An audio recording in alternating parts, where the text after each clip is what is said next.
5 seconds. Comments.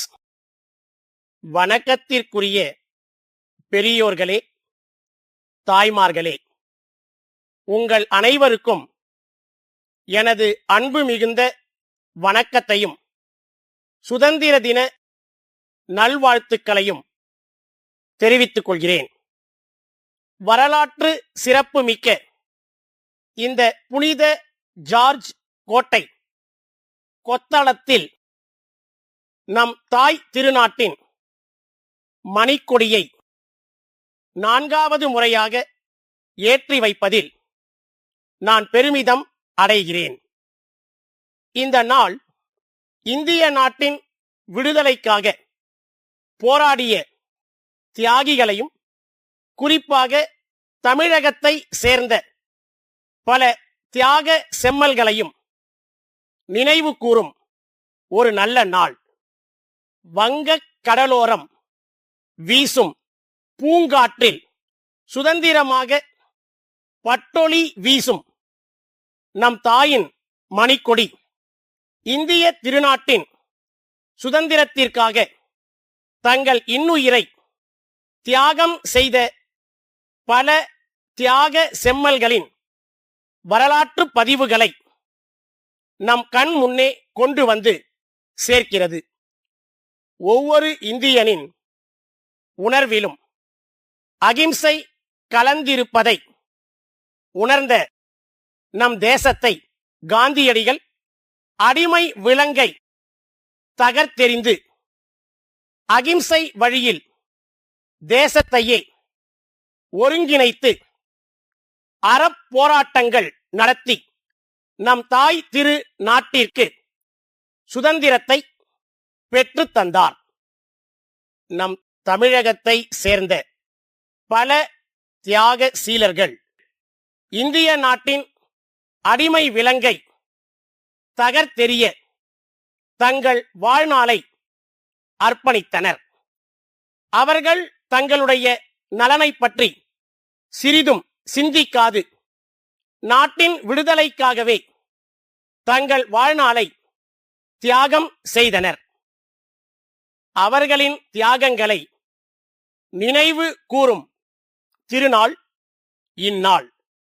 எண்ணற்ற தலைவர்களும் கவிஞர்களும் கலைஞர்களும் இந்திய நாட்டின் விடுதலைக்காக எண்ணிலடங்கா தியாகங்களை செய்தும் சுதந்திர உணர்வை பரப்பியும் இன்றும் நமது நாட்டின் அடையாளங்களாக திகழ்ந்து கொண்டிருக்கிறார்கள்.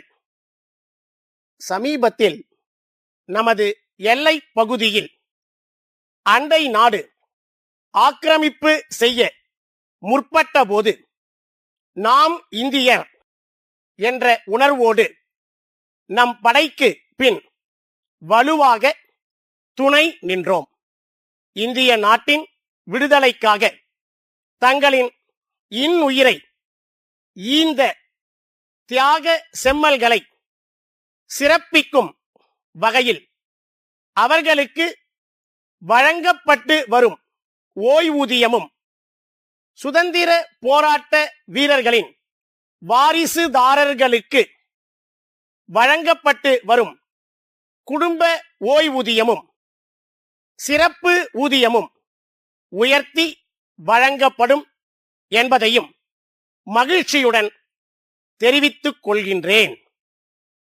உங்கள் அனைவருக்கும் மீண்டும் ஒரு முறை எனது சுதந்திர தின நல்வாழ்த்துக்களை உரித்தாக்குகின்றேன்.